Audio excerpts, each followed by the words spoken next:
Vamos então para a apresentação seguinte, os novos horizontes para o tratamento da esclerose múltipla progressiva. Marco Salvetti é professor de Neurologia da Universidade de Sapienza, Roma, tem formação superior em Neurologia e Neuroimunologia pela Sociedade Max Planck para a esclerose múltipla. Colaborou em investigações sobre as interações genético-ambientais na esclerose múltipla. Prémio Rita Levi-Montalcini, certo? Por investigações na área da esclerose múltipla 1999, é membro do Conselho Científico da Sociedade de Esclerose Múltipla Italiana e da Aliança Internacional de Esclerose Múltipla. Coordena o estudo de Neuroimunologia da Sociedade Italiana de Neurologia, é membro da XIII e do Conselho Médico e Científico da Federação Internacional de Esclerose Múltipla. Portanto, mais do que habilitado para nos mostrar aqui quais são os novos horizontes. Obrigada. Boa apresentação. Thank you. Good morning. Thank you for the presentation, for this kind of invitation, and apologies for not being able to speak Portuguese. And also apologies because my slides will be in English except the title. But I will try to explain you why we have heard that there are many treatments for relapsing remitting multiple sclerosis. But you know that there is no treatment for the progressive forms of the disease. So I will try to explain you why, and I will also try to explain what the international scientific community is trying to do to solve this problem, which is a problem, of course, for multiple sclerosis, but since many mechanisms of progressive multiple sclerosis may be similar to mechanisms in other diseases, like Alzheimer's disease, for example, there is hope that once we can solve the problem of progressive multiple sclerosis, this may benefit also other diseases like Alzheimer's, Parkinson, and so on.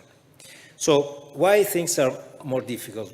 Well, we have heard that in relapsing remitting multiple sclerosis we have many treatments. Actually, treating relapsing remitting multiple sclerosis it's a little bit like trying to stop the engine of a car. If you know where is the battery of the car, it's very easy because you disconnect the battery and you stop the car. But in progressive multiple sclerosis, you really have to intervene in many different mechanisms. And this is the first difficulty. The second difficulty is that not always, but in the majority of cases, the progressive phase of the disease may start a little bit, starts at some point when we do not recognize it. And so when we try to intervene with drugs, it may be too late. Okay, so we have a complex biology, and also we, in general, tend to arrive too late in the disease course.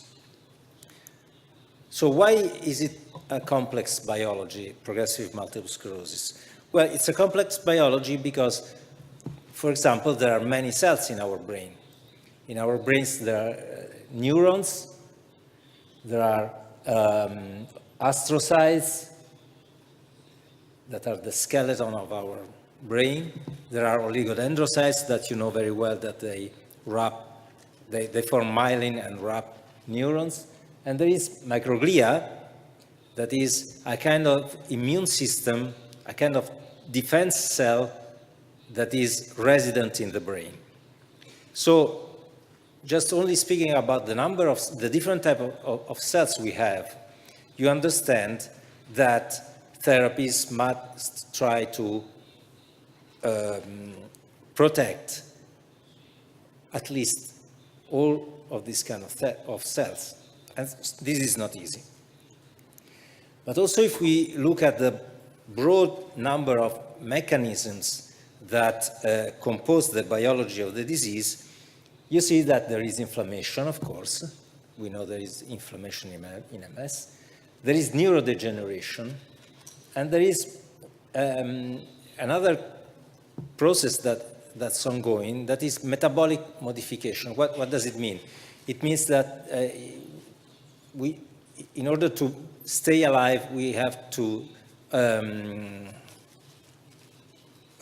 deal with energy, let's say, okay?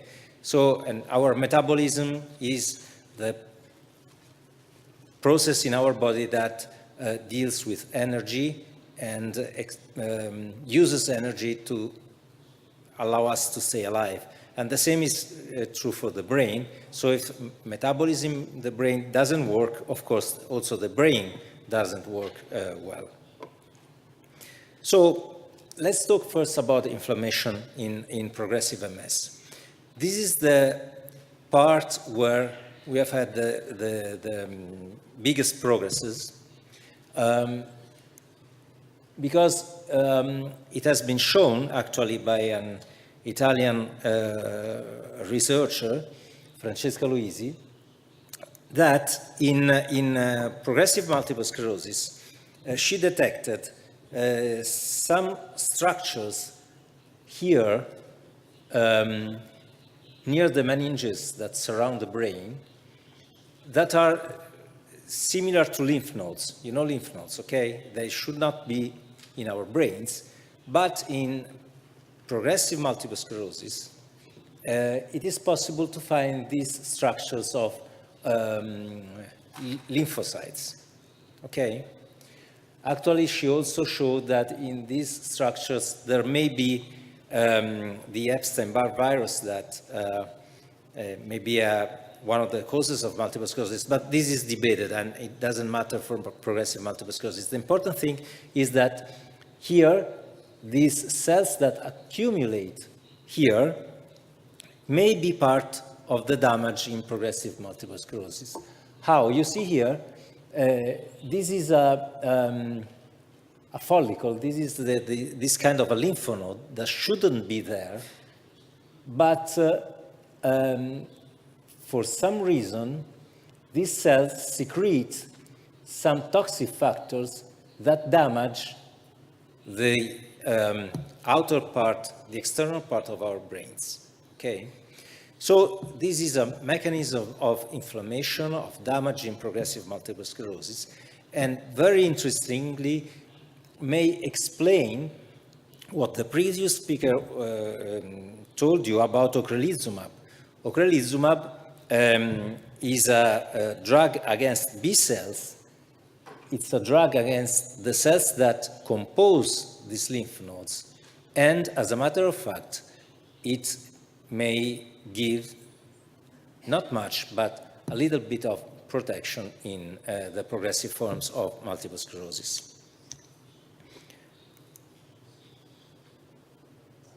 I told you that together with neurons, astrocytes, oligodendrocytes, in our brains there is microglia, and that microglia is a kind of immune system in the brain. So this is another very interesting cell that we may try to somehow govern with our drugs.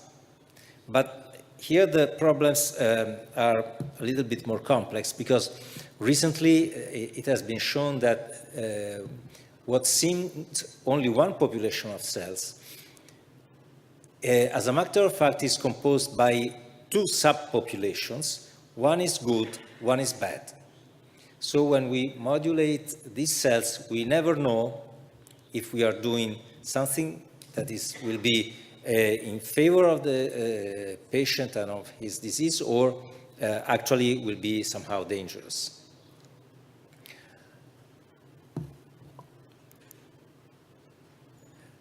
We are advancing anyway in our understanding of microglia, and just to show you how, you know that magnetic resonance is the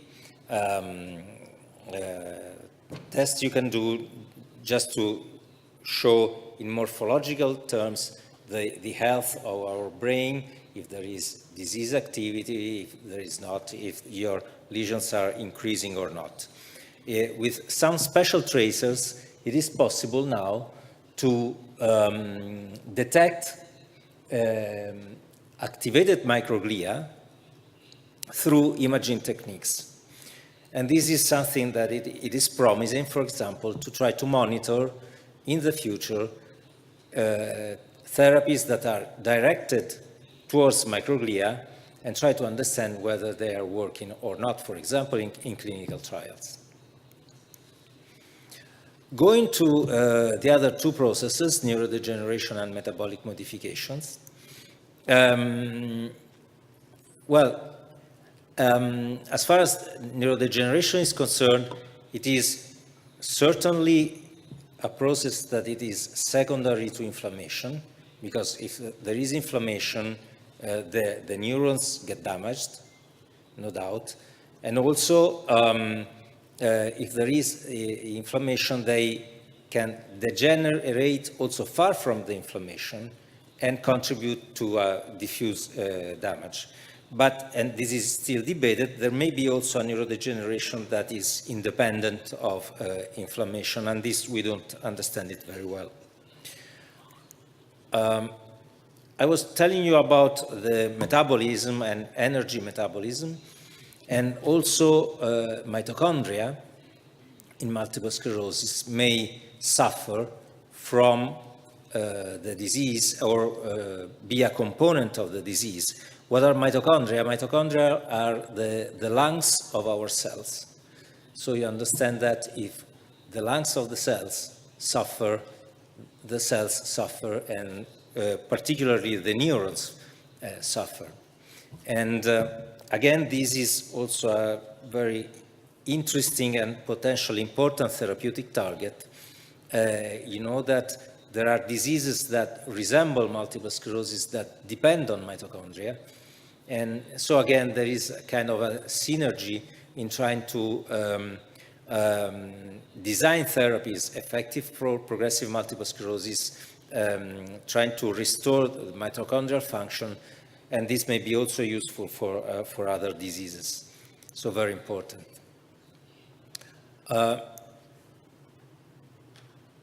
And then the astrocytes. The astrocytes are the skeleton of our brain, but not only. They are also inflammatory and anti-inflammatory cells, like microglia. They can do good things and bad things. And this is the difficulty again, because if you give a drug against a cell that can do bad things and good things, you never know the final results, if it is good or bad. Okay, but they are very important. This is a very recent paper that shows a process, a biological process of activation of the astrocytes that takes place in Huntington disease, in Alzheimer's disease, in amyotrophic lateral sclerosis, in Parkinson's disease. It's always the same, and goes from the activation of the astrocytes to the activation of microglia, and if blocked, it can rescue the damage of the neurons. So it's a very important mechanism. It is widespread across diseases, and so again, it could be very good to try to find drugs to target also this mechanism. Oligodendrocytes, I don't have to tell you much about these cells. You know that they are the cells that form myelin, but they are also very delicate cells that suffer from each one of the processes that I have described to you about microglia, astrocytes, and neurons. So if we want to protect oligodendrocytes, we must protect also the other types of cells. Okay? So again, remember the car that was split in many, many pieces, no? Okay, so it's a little bit that kind of a picture. And we have to work to try to put together the pieces. So we know something about progressive MS. Actually, we know much more about, than what I told you, but I hope I gave you an idea that it's complex, but we are understanding at least this complexity. But do we really have the drugs to try to fix this complex type of damage? Well, as you know, we don't have the drugs in the clinics, otherwise we would have or be using them. But in the last 5 years, many studies have been published with new techniques that allow to screen thousands of pharmacological molecules to try to understand if they work, for example, in regenerating myelin, which is, of course, very important for multiple sclerosis. And here, just an example of what this research group in the US invented. They invented these micropillars, plastic micropillars in each one of these wells where the oligodendrocytes can wrap around them, and they put each one of several thousands of drugs into these wells where at the bottom there are these micropillars, and they just count how many turnarounds the oligodendrocytes make around the micropillars. And the drug that produces more myelin, it means that it works best, okay? Other studies, again, 3 to 4 years ago, came out, and again, identifying potential drugs that actually tend to regenerate myelin. Here again is another one. Here again is another one. And after the screenings, this is all an in vitro work and in animal models. So I don't know if it in Portugal is the same, but in Italy, actually our patients are rightly fed up with the problem that newspapers and television come out with. We have found a cure for multiple sclerosis. There is the interview of the scientist, of the physician, and at the end of the interview, the physician says, yes, we have found a cure for multiple sclerosis, but only in mice. Okay? So the problem with this experimental work is it still, again, the same story that it's only in mice? Good news is that this is not only in mice, because after only 5 years, the drug that was performing best in this study, that was clemastine. Clemastine was studied in a clinical trial that has been completed and was published a few weeks ago. Okay, this is preliminary evidence, still very preliminary evidence, but at least it's in humans, okay, that the drug may do something. It's not spectacular results, but it's the first hint that something at least is moving, okay? And really, in 5 years from the in vitro evidence, it's really a short time for a clinical research. Okay, these are the graphs, no, it doesn't matter.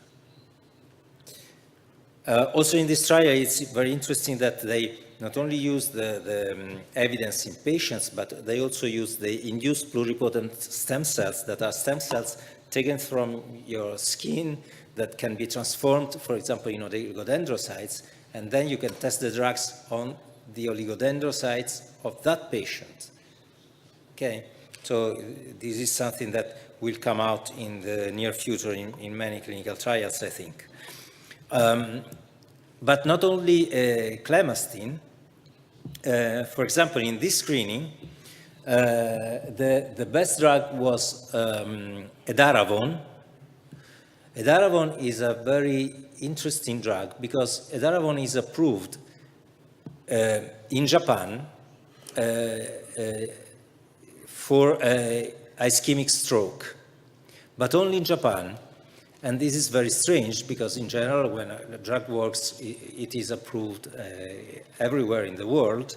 So it means that either the Japanese patients are taking a drug that doesn't work, or that the rest of the world doesn't take a drug that may work.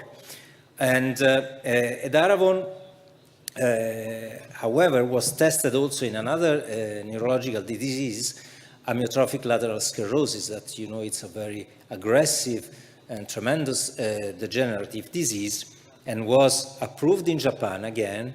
And very recently, the Food and Drug Administration in the United States of America approved edaravone also for ALS. And actually also Europe is following. For example, also in Italy, edaravone has been approved recently for amyotrophic lateral sclerosis.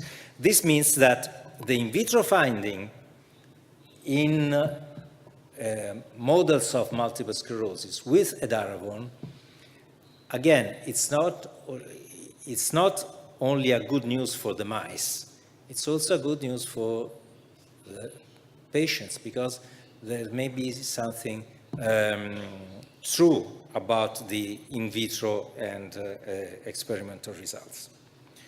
Of course, with edaravone, we are a little bit behind, because studies on patients need to be initiated. And this is not easy, but it would take too long to explain. Anyway. Other good news come from simvastatin. Simvastatin is a drug of the class of the statins that you know are the drugs for to lower cholesterol levels in our blood. And it had been shown that they had some neuroprotective activity. Again, there were the same problems that there are with edaravone, that there is no commercial interest in investing in these drugs, because there is no intellectual property value of these drugs. So the pharmaceutical companies cannot put their budget on this drug, because they would not have returns. But the good news is that the trial that will say in a definitive way whether statins work or not in progressive multiple sclerosis, finally was able to start with fundings that are, I don't know how much percentages from the companies or from charities, but anyway, what matters is that it's going to start after this preliminary evidence again. Yes, I told you about edaravone. Not very good news, as you may know, come from Antilingo. Antilingo was a drug developed by Biogen that in vitro had shown a strong potential for remyelination. You see these electron microscope images here, when you see the axons of cells that are not treated with the molecule, and you see the axons that are treated with the molecules, and the black rim here is myelin, and you see the difference. Okay, it's very straightforward. But in the clinical trials, the molecule did not perform very well, though some results are positive. So Biogen is still investing in trying to understand how Antilingo works. But not only Biogen is trying to understand how Antilingo and all the neuroprotective agents actually do not work as well as the anti-inflammatory drugs that we heard in the previous presentation. And there is also the paradox that many of the drugs that you currently use, they do something good already for neuroprotection, broadly speaking. So they could already work for progressive forms of multiple sclerosis. These are drugs that we use, or we will be using them, but why they do less good than they are expected? Well, they do less good possibly because they cannot work alone. For example, in this elegant study of a very simple damage of the optic nerve, if you restore the myelin in the optic nerve of the experimental animal, but you just restore the myelin with one drug, the visual system still will not work. It's not enough to just restore the myelin. You have also to try to restore the conduction with another drug. Now, this is a very simple model. Think how complex it is to try to restore the function of so many cells as those I've described to you. So the problem here is we treat, for example, very simple diseases like hypertension with only one, or we treat hypertension very often with more than one drug. Okay, I think you all have in your families persons that take a couple of drugs for treating hypertension. The paradox is that so far, almost all the trials for progressive multiple sclerosis have been performed with a single drug. That might have been even effective, but the good effect might have been choked by the ineffectiveness on all the other processes. So there is a renewed and growing interest about the possibility of trying to combine therapies in a clever way to try to combat all the biological disease processes that are ongoing in such a complex disease. And finally, the disease is complex, but also understanding the disease is complex and trying to find cures is complex. You need at least two actors. One is industry and the other one is academia, researchers.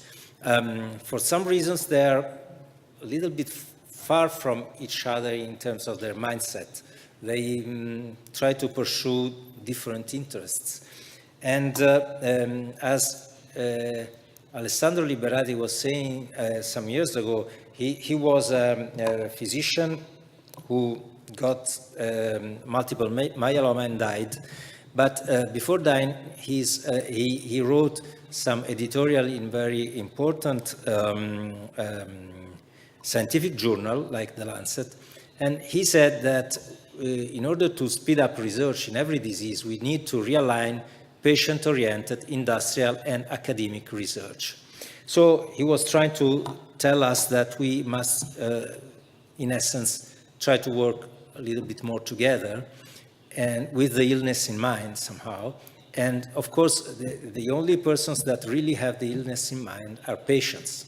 It's not the industry, it's not the physician, but our patients. And the perspectives really change when you are patient that are affected from a disease. So the way to try to really try to make industry and academia come closer is try to bring them closer to patients. And this is what the International Progressive MS Alliance is trying to do in the last 5 years. It's an enterprise that started with 4 societies in 4 different countries, UK, US, Canada, and Italy. And it's growing. It's growing exponentially because it is trying to put together funds and brains from all over the world to try to find the best research really in the interest of patients. And also there is the industry forum within the Progressive MS Alliance testifying that really it is possible for industry to cooperate with researchers, independent researchers and patients. And just to show you, in the last request for applications, 2 big networks were funded, one from Gianvito Martino and one from Francisco Quintana, multinational networks. And the first one is trying to find drugs that somehow regenerate oligodendrocytes and neurons, and Quintana is trying to work in the same way, but on astrocytes and microglia. And of course, they got the funds, but they have been obliged to share results and put data together without working in silos. Of course, the Alliance is not only funding good research, but is trying to also establish what are the priorities for research. And here are the priorities of the Alliance for the next few years. First of all, try to advance potentially impactful therapies while generating or supporting hypotheses about basic disease biology. In other words, you can learn something about the biology of the disease also while trying to cure the disease. And this is something that we researchers do not do very frequently. We either do basic science studies or clinical trials. Actually, the Alliance wants us to try to do things together in order to save time. We need also new outcome measures for shorter clinical trials, because clinical trials in multiple sclerosis, particularly in progressive multiple sclerosis, last too long and cost too much. So we cannot screen all the many drugs we would like to screen. Of course, we need to improve our willingness and ability to share data. There is a lot of data from big trials that is in the archives of pharmaceutical companies that would be very useful, and actually this must be made public. And of course, last but not least, rehabilitation and symptom management. This is something that is extremely important for progressive multiple sclerosis, but scientifically this has lagged a little bit behind the other types of research, and the Alliance really wants this to try to take off and speed up in this kind of research. So that's it, and I thank you again for the invitation and hope that have been clear. Thanks a lot. Thank you. Obrigada.